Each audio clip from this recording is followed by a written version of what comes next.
आ रहे हैं, माता पिता आ रहे हैं, भाई बहन आ रहे हैं, दोस्त आ रहे हैं। इसमें हम आपको नहीं टोकते कि कौन आ रहा है, क्योंकि आपने संपत्ति आपने ले ली है, आप उसका रेंट भर चुके हो, आपका डिपॉजिट भी है हमारे पास, पुलिस वेरिफिकेशन है, एग्रीमेंट है, तो हम आपको नहीं टोकते कि कौन आ रहा है कौन जा रहा है। वो तस्वीर देखिए, क्या वही है?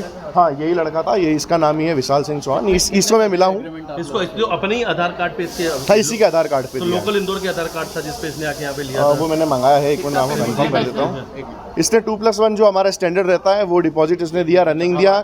अब आगे आप पुलिस के साथ किस तरह सहयोग करने वाले हैं? जो भी पुलिस को सहयोग लगेगा हम उसमें बिल्कुल राजी हैं, और उसमें कोई ऐसी दोराई नहीं, क्योंकि जो जुर्म उन्होंने करा है हम भी सोचते हैं कि वो संगीन है, क्योंकि आजकल की नई जो युवा पीढ़ी के लिए एक तरीके से उदाहरण सेट करना है, तो पुलिस जो भी प्रशासन हमसे मदद मांगेगा हम उसके लिए बिल्कुल उनके साथ हैं। G+ अपने वो 2+1 आपको लगता है 3 महीने का एक साथ रेंट देके चला गया था? हमारे जो एग्रीमेंट रहता है उसकी जो टर्म्स एंड कंडीशन ये रहती है कि आप 6 महीने से पहले फ्लैट खाली करते हैं तो आपको डिपॉजिट वापस नहीं मिलता। 6 महीने के लिए मिनिमम इंसान को लेना रहता है फ्लैट, और 2 डिपॉजिट एक रनिंग एक साथ लेना रहता है। एग्रीमेंट और वेरिफिकेशन से पहले अपन इनको पोजीशन नहीं देते किसी भी टेनेंट को, तो ये हमारे स्टैंडर्ड प्रोसीजर्स है जिसके हिसाब से हमने उनको फ्लैट दिया आपको था। पैसा देकर रहने कब से आया था?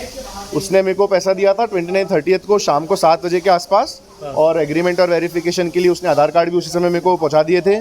एग्रीमेंट और वेरिफिकेशन होने के बाद वो रात को ही उन्होंने मेरे से चाबी ले ली थी, और वो उन्होंने पोजीशन ले लिया था अपना। ले लिया था, लेकिन आपको लगा था क्योंकि आप हमेशा आते रहते हैं बिल्डिंग में, तो उस समय रहने लग गया था या बाद में? फिर देखो मेरे साथ ऐसा है कि मेरे पास और भी अन्य, जैसे कि मैंने आपको पहले भी बताया कि 29 या 30 की रात थी। अब एग्जैक्ट तो मेरे को भी रिकॉल नहीं, क्योंकि रात का समय था।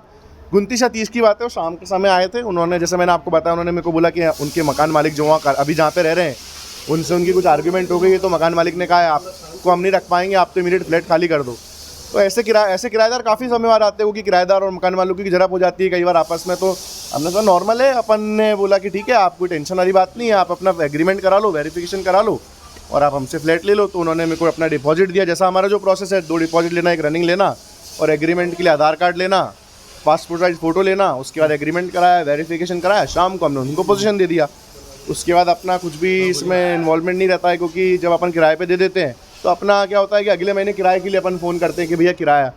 और इसके अलावा जो कुछ लोगों का आपका सवाल है कि सोनम को देखा कौन था साथ में, अपन को उसके बारे में कुछ आइडिया नहीं, क्योंकि विशाल सिंह चौहान के साथ एक लड़का था, अंधेरे का समय था, तो शक्ल दिख नहीं रही थी। सिर्फ विशाल सिंह चौहान को मैं इसलिए पहचानता हूँ कि उसने मेरे से बात करी तो शक्ल बहुत क्लोज थी, तो मैं पहचान पा रहा हूँ कि हाँ वो शायद विशाल सिंह चौहान ही था। कौन सी नहीं गाड़ी तो से क्या आया था, कुछ ध्यान 2 था? समय 2 व्हीलर थी उनके पास। हाँ। और टू व्हीलर से आए उसके थे। साथ कोई कितने लोग आए थे? नहीं, था अकेला कोई? ही अकेला था, एक लड़का साथ में आया था।